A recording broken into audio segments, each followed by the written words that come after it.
propos va être centré sur une éducation critique au regard des pratiques numériques des jeunes sur les plateformes principales sur lesquelles ils naviguent régulièrement.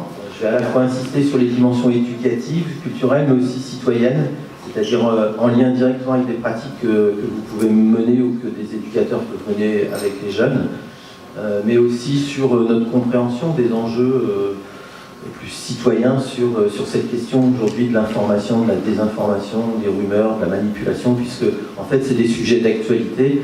Vous avez chaque seconde, je crois, plus de 600 nouvelles vidéos, 25 heures d'images qui sont mises en ligne sur YouTube, par exemple, qui est une des plateformes pratiquées plus les jeunes. Donc on ne peut plus avoir de régulation en amont, on n'a que de la régulation en aval.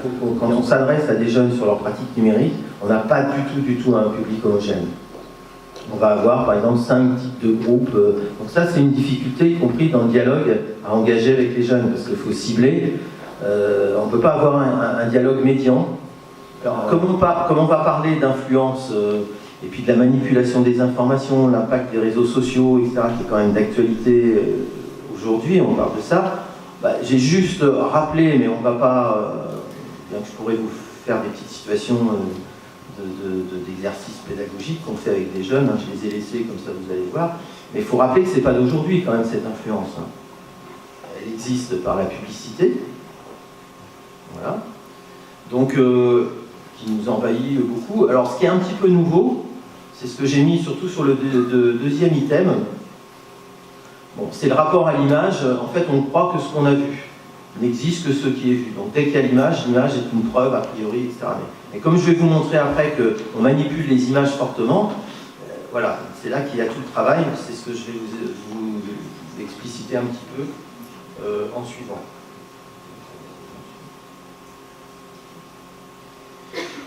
Mais là, ce qui apparaît comme nouveau, c'est que avant, en fait, on voyait, on regardait, et après on le montrait, on le partageait. C'est-à-dire qu'il y avait un peu deux temps. On voyait, on regardait, puis éventuellement on le partageait.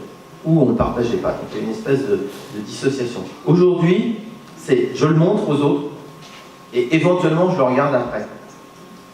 Donc du coup, je reçois une image, et déjà je la diffuse à mon carnet d'amis, etc. Elle est partie, puis c'est éventuellement après que je la regarde. Et qu'éventuellement, je vais pouvoir me poser la question, mais est-ce que cette image, c'est pas une atteinte à la dignité de la personne qui est sur la photo? Est-ce que d'où elle vient cette image-là? Finalement, est-ce qu'elle est vraie? Est-ce qu'elle porte des valeurs ou que je partage? Ou est-ce qu'au contraire, elle dit l'inverse, etc. Donc là, il y a vraiment une inversion dans l'immédiateté, la temporalité de cette question de je vois, je montre, et là, c'est je montre et je vois après. Donc sur laquelle il va falloir travailler, sur, vous voyez, remettre de la distanciation, remettre entre l'acte et un peu une pensée minimale face à ce que je reçois, et la compétence d'éditeur, puisqu'en fait, un jeune devient éditeur. Bon, là, c'est la petite fabrique de l'image, c'est un ouvrage très intéressant sur l'éducation à l'image, juste pour vous donner quelques exemples sur lesquels on peut travailler quand on fait de l'éducation à l'image ou du décortiquage d'images. Donc la signification, légendée des images. Donc vous voyez, quand vous mettez ces deux images à côté, ou si vous mettez à la place de celle de la foule, celle de l'enfant, pardon, je me trompe de sens, mais on ne va pas avoir la même signification. Ici, on va avoir une signification d'une société de masse, de consommation, etc. Alors qu'ici, on va plutôt faire appel en disant, bah, tiens, c'est l'opposition entre pauvreté, etc., même nutrition. Voilà. Donc ça permet de travailler sur les multisens qu'on va donner à une image, comment les légendes peuvent éventuellement donner un sens précis, voilà, comment on travaille la connotation et la dénotation, c'est-à-dire la réalité des faits et la représentation quand on lit une image. Vous avez cette image-là, c'est avec le CLIMI, on a souvent travaillé avec cette image qui vient de l'AFP. Donc quand vous faites travailler des jeunes sur cette image, on va tout de suite, si on avait le temps, on pourrait le faire, parler éventuellement de sans-abri, de misère, des gens qui ont froid, etc., etc., l'usine, la pollution. Donc on s'embarque tout de suite dans un schéma d'une certaine représentation. Et en fait, quand on prend la photo dans l'autre sens, on n'est que sur un étang gelé, sur la rivière gelée, d'ailleurs c'est le fleuve gelé, à Saint-Pétersbourg, et c'est des personnes qui se protègent du froid pour pêcher, il faut un trou dans la glace, etc., etc. Donc on voit bien là que tout ce travail sur les images qu'on peut faire avec des jeunes. Enfin, en plus, ils sont intéressés pour faire ce travail avec des images, sur des images pour les décortiquer, les déconstruire. Donc voilà, c'était juste pour avant d'attaquer information, désinformation, dire que la question de l'influence par les images, elle existe déjà, on l'a déjà avec nous. On peut déjà travailler sur de l'analyse sémiologique d'images, et on peut travailler aussi sur les questions des images publicitaires. Hein, vous pouvez faire avec des jeunes, par exemple, entre le matin où ils se lèvent et puis quand ils arrivent, mettons, au collège, combien d'images ils ont été amenés à croiser dans le bus, en voiture, à l'entrée du... Voilà, etc. Comment ils sont déjà assaillis, toutes ces images, comment ils les ont intégrées, etc. Alors si on va un petit peu plus de manière précise sur tout ce qui est la question de information, désinformation, et donc l'enjeu de décrypter pour mettre un peu de mise à distance. Fake news, un Fox, hein, c'est rentré dans la langue française, un Fox, donc voilà, ça peut être des fausses informations, ça peut être des manœuvres de désinformation ou de diversion, ça peut être de la propagande, ça peut être des canulars, les jeunes sont friands de sites canulars, ça peut être dans des logiques plus de complotisme, etc. On peut partir sur des espèces de légendes urbaines, on ne sait pas d'où elles sortent, personne ne les a vérifiées. Vous avez aujourd'hui ce qu'on appelle des usines à clics, c'est-à-dire des sites qui sont alimentés pour qu'on clique de manière automatique par des algorithmes, de manière à ce qu'ils montent dans les moteurs de recherche et qui poussent vers vous des informations plutôt sensationnalistes. Vous avez tous les canulars technologiques, etc., etc. Vous avez toute une typologie aujourd'hui d'un environnement qui fait que la question de c'est vrai, c'est pas vrai, c'est faux, est assez complexe, et les jeunes sont sur leur fil d'infos, récupèrent tout ça. Donc comment on va travailler avec eux? Et dans cette question d'information, désinformation, mais c'est quand même un peu spécifique, il y a toute la question aujourd'hui de des théories du complot, du complotisme, et puis après, voilà, au vu de l'actualité, les attentats, etc., nous amène sur prévention de la radicalité, etc. Donc, est-ce que l'école a à faire ce travail-là? Je pense que prévention de la radicalité, c'est quand même un peu plus compliqué, mais sans doute, nous, par une éducation critique en amont, on va participer à la prévention, à amener ce regard critique, cette distanciation sur les pratiques et les usages des jeunes sur les réseaux sociaux. Donc on a un travail sur la chaîne qui est pour moi assez en amont, qui n'est pas... après, il peut y avoir des équipes plus spécialistes, des équipes éducatives se saisissent de choses très très précises liées à la prévention de la radicalisation. Donc voilà, moi je pense qu'il faut quand même être assez attentif. Il y a des débats pédagogiques sur... parce qu'on peut très bien faire apprendre aux jeunes, voir les mécanismes de ce que c'est que le complotisme, etc. et leur faire reproduire et leur faire construire des messages complotistes, etc. Donc la preuve par... voilà, donc c'est assez critiqué à certains endroits, cette pratique pédagogique qui en même temps permet de mettre le doigt sur les ingrédients, d'avoir une analyse critique sur des messages de type complotiste. Voilà, alors on a participé à la coproduction d'une série de petits... Maman, c'est quoi la théorie du complot? Ce soir-là, Kamel est arrivé chez lui, l'air préoccupé. Il a l'impression que le prof d'anglais le sac. J'en ai parlé à Cindy, elle m'a dit « Arrête avec ta théorie du complot ». Écoute Kamel, pour l'anglais on en parle dans 5 minutes. D'abord, laisse-moi te dire que la théorie du complot, ce n'est pas ça. Alors c'est quoi la théorie du complot? C'est quand un groupe de personnes refuse l'explication officielle d'un événement en disant que les gens au pouvoir mentent. Pourquoi mentiraient-ils? Pour cacher des choses très graves, disent les complotistes. Un exemple, le 11 septembre 2001, il y a eu des attentats à New York, des avions qui ont détruit 2 tours au milieu de la ville. Il y a eu près de 3000 morts. Ce sont les terroristes d'Al-Qaïda qui avaient organisé l'attaque. Eh bien pour les complotistes, c'est le gouvernement américain qui serait derrière les attentats. Il les aurait organisés pour justifier ensuite une guerre en Afghanistan et en Irak.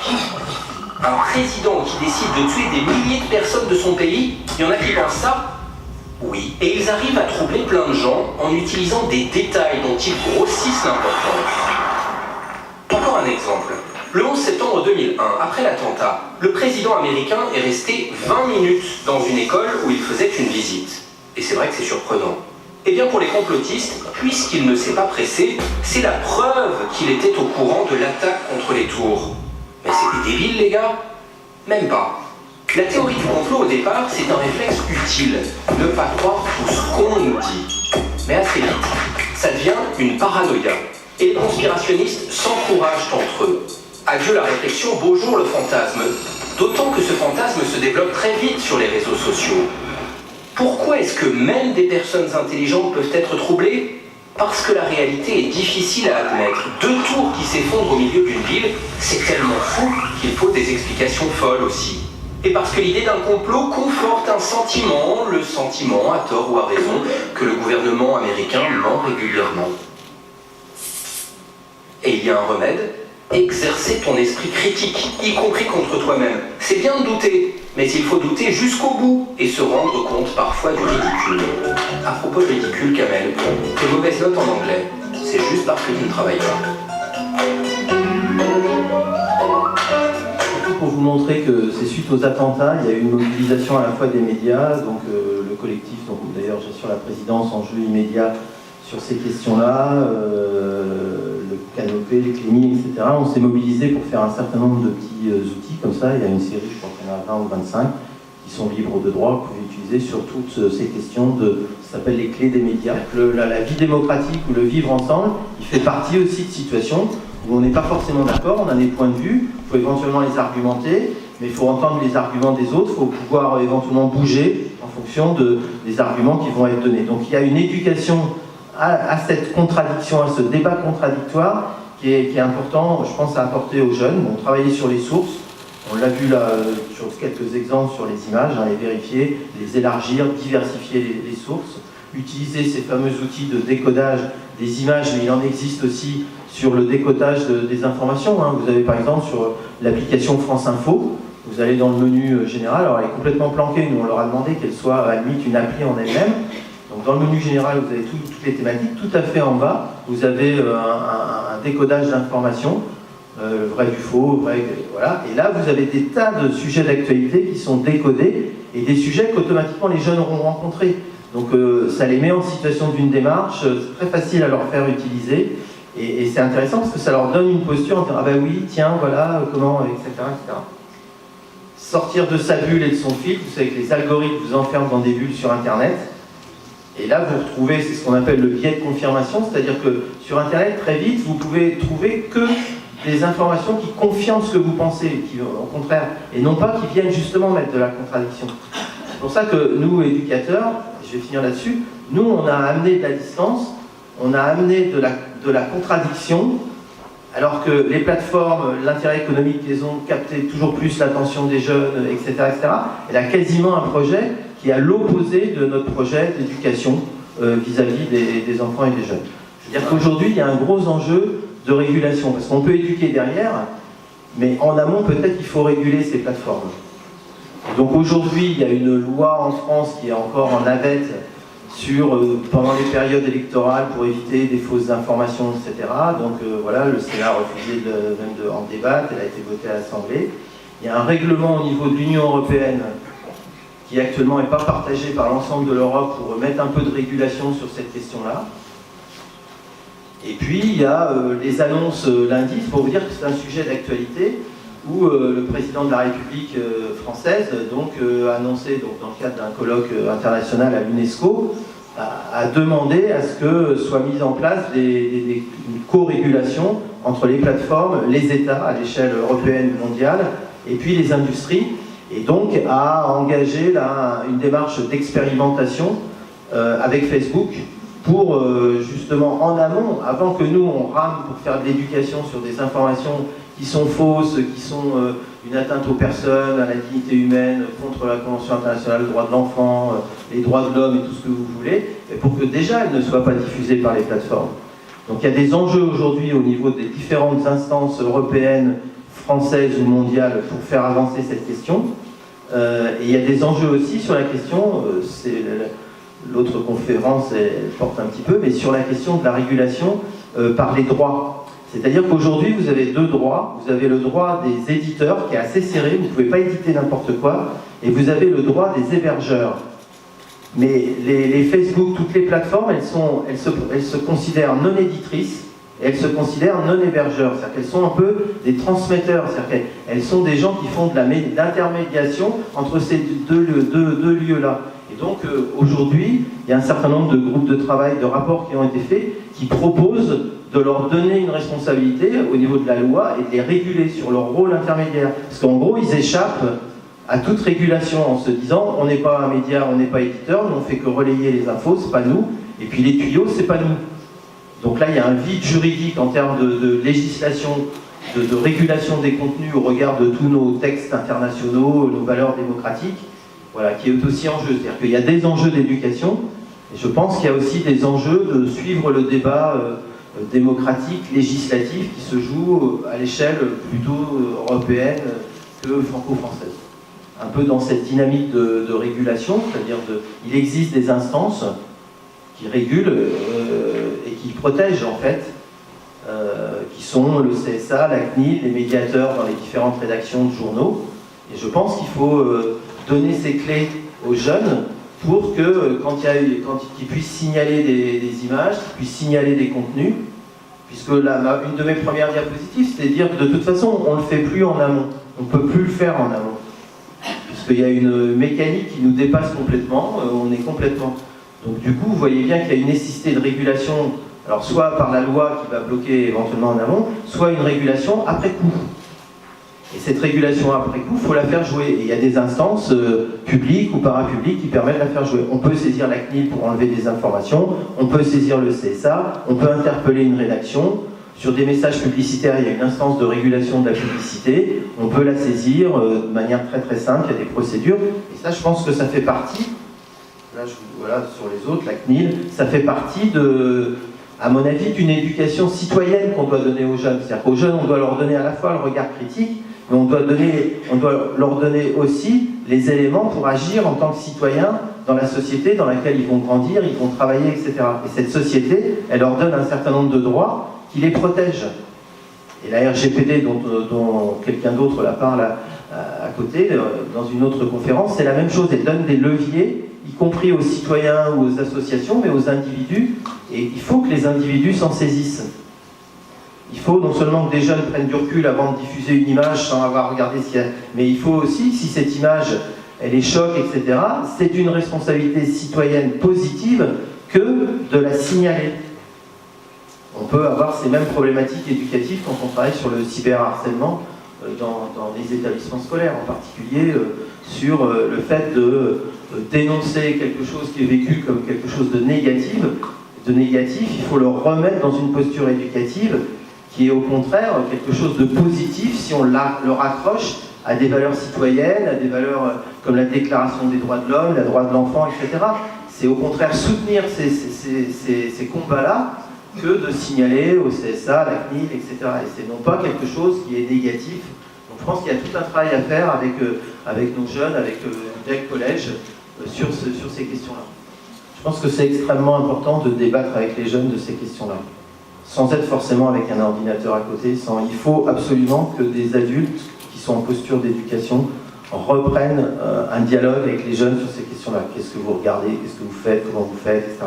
Après, c'est autre chose de rentrer dans des pratiques partagées, de regarder plus finement, ça peut être plus compliqué, et ça demande éventuellement mais déjà de reposer du débat, de dire cette dialogue à recréer, parce qu'autrement les seuls adultes avec lesquels ils discutent, c'est les animateurs des plateformes, c'est les régulateurs des plateformes de jeux vidéo, on n'a pas trop parlé des jeux vidéo, etc. Et quand on leur pose la question, justement, de ce dialogue avec des adultes, c'est assez terrifiant, parce qu'il ne faut pas être complètement pessimiste, mais en fait, ils mettent assez loin, les adultes avec qui ils peuvent parler de ça, ils mettent assez loin, disons, la communauté éducative, au sens les parents, les enseignants, les animateurs, les éducateurs. Et là, on a de la reconquête à avoir. Et ça demande pas de compétences spécifiques éducation aux médias, à l'information. Ça demande des compétences d'éducateurs que vous avez tous et qu'on a tous. Et c'est vrai que quelques outils de médiation comme cette série de vidéos, voilà, elle permet. Et s'il y a après des questions plus techniques, etc., attendez, c'est pas ça les enjeux. On n'est pas obligé de pouvoir répondre à tout vis-à-vis des jeunes, mais on a des enjeux sur des valeurs éducatives fondamentales à faire passer, et ça on peut répondre. Il vaut mieux à des jeunes, à un certain moment donné, s'ils nous amènent sur des aspects plus fonctionnels, techniques, etc., dire oh, attends, ça je sais pas, éventuellement tu vas me montrer, on prend 5 minutes après, tu me montres et tu m'expliques. Mais c'est pas ça qu'ils attendent, parce qu'après, dans les entretiens qualitatifs, quand on a des entretiens qualitatifs avec eux, en plus, ils sont intéressés d'avoir des gens en face qui leur résistent, qui les bousculent un peu, etc. Donc là, je pense que vraiment, moi, quand j'interviens aussi auprès de parents, je réhabilite la compétence des parents. C'est une compétence éducative de base qu'il faut avoir et remettre du dialogue. Donc c'est ce que vous dites, voilà, on va vraiment dans ce sens-là. Et donc, je l'avais amené parce que, comme nous on l'utilise, il y a un certain nombre de jeux de plateau. Bon, Canopé, on va faire de la pub pour Canopé, hein, mais c'est la même maison. Je vais mettre à l'endroit. Voilà, Médiasphère, mais il y en a d'autres faits par, voilà, dans la région de Normandie, il y a un Piche qui en a fait un, il y a d'autres, voilà. Nous, on est en train de développer aussi un jeu sur Je publie, je publie pas, qui sera une application en ligne gratuite, là, en lien avec le ministère de la Culture, qui permet ces médiations. C'est-à-dire derrière un jeu de plateau, voilà, vous jouez, vous discutez, vous tirez des cartes, il y a des questions, des réponses.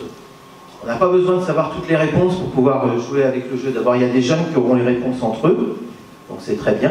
Et puis il y a des moments où on cherche. Là, Internet peut être un bon outil pour chercher des réponses. Mais c'est recréer du dialogue entre eux, recréer de la discussion, de la contradiction, et remettre des adultes qui ont une mission éducative. Donc ils vont pouvoir cadrer au sens noble du terme, accompagner ce débat. Et là, vous faites démarche d'éducation. Écoutez, je vous remercie.